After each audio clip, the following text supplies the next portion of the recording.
नमस्कार। एक नए वीडियो के साथ खटपट कविता कोर्स में फिर आपका स्वागत है।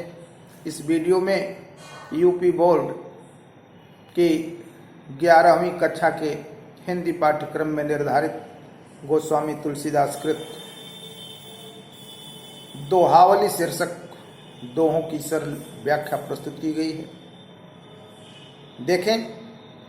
चरण चोंच लोचन रंगो चलो मराली चाल, चरण चोंच लोचन रंगो चलो मराली चाल, क्षीर नीर विवरण समय बक उघरत तेहि काल। संदर्भ यही कि प्रस्तुत दोहा हमारी पाठ्य पुस्तक हिंदी में संकलित गोस्वामी तुलसीदास कृत दोहावली शीर्षक से उद्धृत है। प्रसंग इस दोहे में तुलसीदास जी ने बकुले और हंस के माध्यम से इस वास्तविकता से अवगत कराया है कि असली नकली का भेद बहुत अधिक दिनों तक छिपने वाला नहीं है। यदि दुष्ट व्यक्ति सज्जन की वेशभूषा धारण करके कुछ दिन तक प्रदर्शन कर रहा है तो कभी न कभी ऐसा दिन जरूर आएगा कि उसकी वास्तविकता का ज्ञान लोगों को हो जाएगा।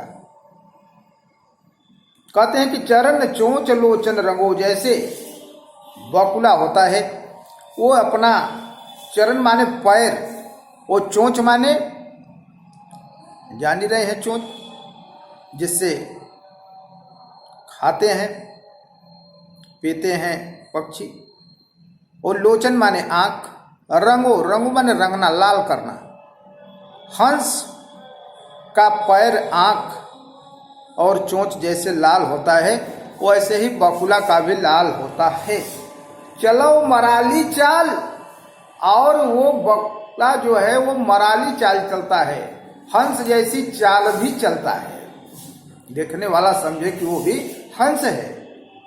लेकिन कहते हैं कि क्षीर नीर विवरण समय बक उघरत तेहि काल, जब ऐसा अवसर आता है कि दूध और पानी को अलग करना होता है तो उस समय उसकी पोल खुल जाती है। लोग जान जाते हैं बड़े आसानी से कि यह हंस नहीं है, ये बकुला है, क्योंकि वह शक्ति केवल हंस के पास है जिससे वह दूध और पानी को अलग कर देता है। बकुला के पास ऐसी शक्ति नहीं है। तो इसी तरह से कहा कि अगर दुष्ट व्यक्ति सबके सामने सज्जन बन करके, रावण भी साधु के वेश में गया था लेकिन रावण साधु नहीं बन पाया, उसकी वास्तविकता उजागर हो गई। तो जो भी नकली होगा उसका भेद कभी न कभी खुलना ही है। वास्तविकता वास्तविकता रहती है, नकली नकली होता है, असली असली होता है।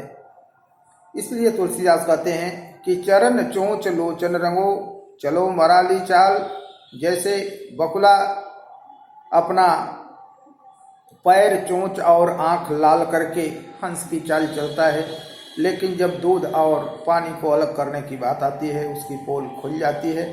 वैसे ही कहीं भी किसी भी परिस्थिति में झूठ और सच का पर्दाफाश होकर के रहेगा। झूठ कभी सत्य नहीं हो सकता है, नकली कभी असली नहीं हो सकता है, दुष्ट कभी सज्जन नहीं बन सकता है। कभी न कभी अवसर आने पर उसकी पोल अवश्य खुल जाएगी।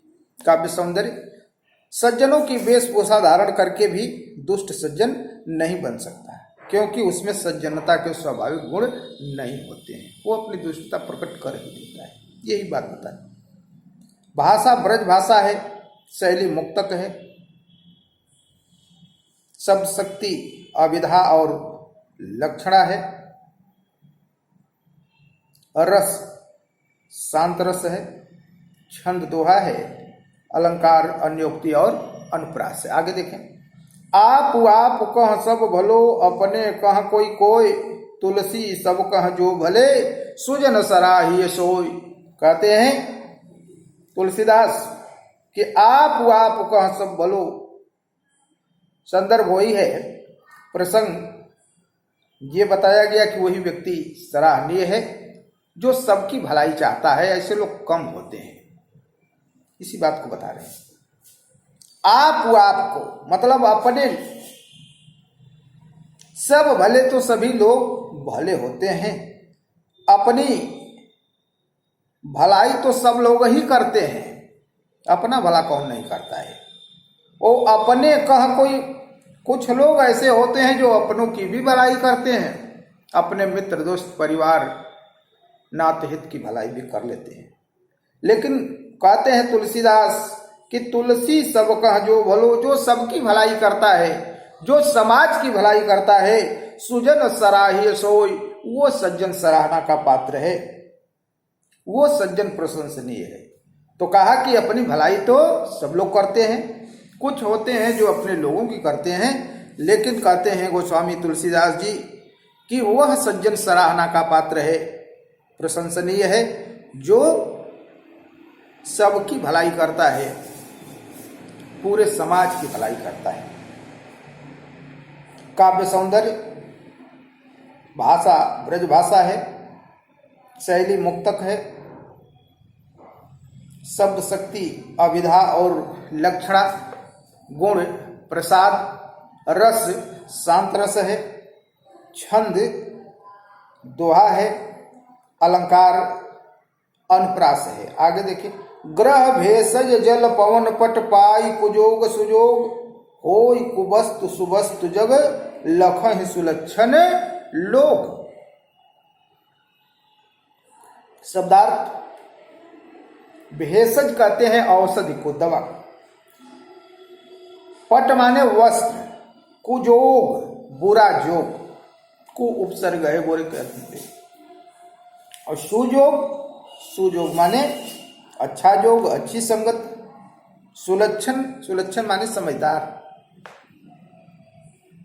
संदर्भ, यथापूर्व प्रसंग, इस दोहे में गोस्वामी तुलसीदास जी ने संगत के प्रभाव का वर्णन किया है। कहते हैं कि ग्रह भेषज जल पवन पट। ग्रह, भेषज माने औषधि, ग्रह 9 होते हैं, उसी ग्रह की बात।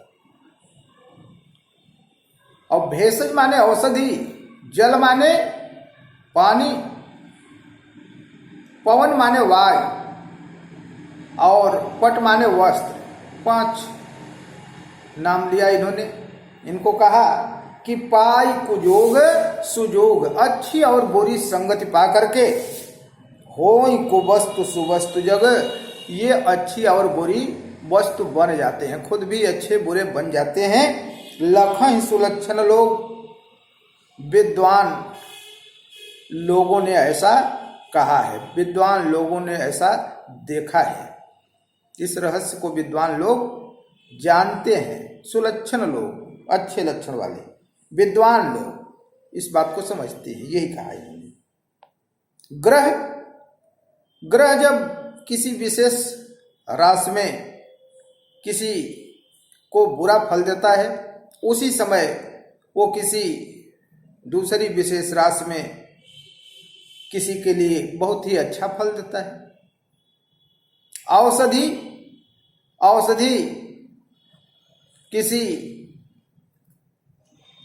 का साथ पा करके जो पथ्य अपथ्य का पालन करता है वो लाभकारी होती है, लेकिन एक दूसरा व्यक्ति जो पथ्य अपथ्य को नहीं समझता है, जो नियमों का पालन नहीं करता, उसके लिए हानिकारक बन जाती है। पानी तो पानी है, लेकिन ये जो गंगा जी में डाल दिया जाए पवित्र हो जाता है, कोई भी जल हो। लेकिन वही पानी अगर कहीं गंदे नाले में डाल दिया गया और वो अपवित्र हो गया। वायु अपने में कुछ नहीं है खराब, अच्छा। अगर वो कहीं फूलों से होकर के आती है तो फूलों को सुगंध को लेकर के साथ में आएगी, सुगंधित वायु रहेगी। लेकिन अगर कहीं दुर्गंध है, कहीं कोई जानवर सड़ रहा है, मरा हुआ पड़ा है, उधर से होकर के गुजर रही है, वही आय दूषित हो जाएगी, दुर्गंध से युक्त हो जाएगी। और वस्त्र को भी बताया, लोग बहुत परेशान होते हैं वस्त्र किनने में, खरीदने में कि बहुत सुंदर वस्त्र हमको चाहिए। कहते हैं तुलसीदास की जिनको भगवान ने ही कुरूप बना दिया, वो कितना अच्छा वस्त्र पहन लेंगे, वो सुंदर नहीं लग सकते। और जो स्वाभाविक रूप से सुंदर हैं तो वो कोई भी वस्त्र पहन लेंगे, कोई ऐसा वस्त्र नहीं है जिसको पहनने से उनकी सुंदरता समाप्त हो जाए। इसलिए कहते हैं कि इस पर बहुत अधिक परेशान होने की जरूरत नहीं है। क्यों? क्योंकि कहा कि ग्रह भेषज जल पवन पट पाई कुजोग सुजोग। ग्रह, औषधि, जल, वायु और वस्त्र, ये अच्छी और बुरी संगत पा करके ही अच्छे बुरे हो जाते हैं, ऐसा विद्वान लोग कहते हैं, ऐसा विद्वानों ने अनुभव किया है। काव्य सौंदर्य देखिए, भाषा ब्रज भाषा है, शैली मुक्तक है, रस शांत रस है, छंद दोहा है, शब्द शक्ति लक्षणा, गुण प्रसाद अलंकार अनुप्रास है। आगे देखिए, जो सुन समुझ अनीतिरत जागत रहे जो सोय, उपदेशी वो जगाई वो तुलसी उचित न होय। शब्दार्थ देख लिए, सुन माने सुन करके, वो समझ माने समझ करके, जान करके, अनीतिरत माने अनित में लगा हुआ है,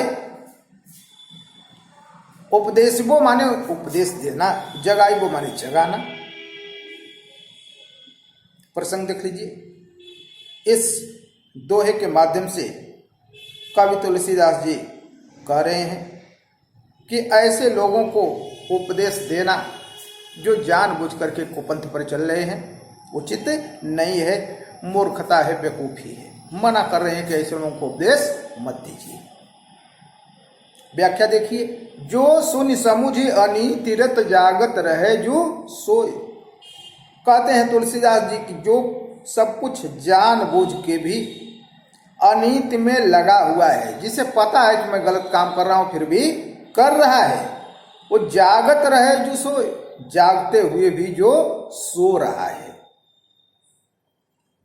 सोए को तो जगाया जा सकता है, लेकिन जो बहाना किया हुआ है, उपदेशी वो जगाई वो तुलसी उचित न होए, दोनों को बताया। तुलसीदास ने कहा कि ऐसे सोने वाले को जो सही में सो नहीं रहा है, जाग रहा है, सोने का बहाना कर रहा है, उसको जगाना, और ऐसे दुष्ट व्यक्ति को जो जानबूझ करके अनित में लीन है, अनित में लगा हुआ है, बुरे कर्मों में लगा हुआ है, उपदेश देना उचित न हो, उचित नहीं है। ऐसे लोगों को दंड देना चाहिए, ये उपदेश देने से सुधरने वाले नहीं है। तुलना किया है, समझाया है, उदाहरण देके समझाया है कि जैसे जागे हुए व्यक्ति को जगाना मूर्खता है, सोए हुए को जगाया जाता है। वैसे ही अगर कोई अनजान में गलती कर रहा है उसको समझाया जा सकता है, लेकिन जो जानबूझ करके गलत काम कर रहा है उसको समझाना मूर्खता ही है, व्यर्थ में समय गंवाना ही है। इसलिए इससे परहेज करना चाहिए, ऐसा प्रयास नहीं करना चाहिए। काव्य सौंदर्य, भाषा ब्रज भाषा है, शैली मुक्तक है, शब्द शक्ति लक्षणा, गुण प्रसाद, रस शांत, छंद दोहा अलंकार अनुप्रास है। यदि वीडियो पसंद आया है तो वीडियो को शेयर करने का और चैनल को सब्सक्राइब करने का कष्ट करें। धन्यवाद।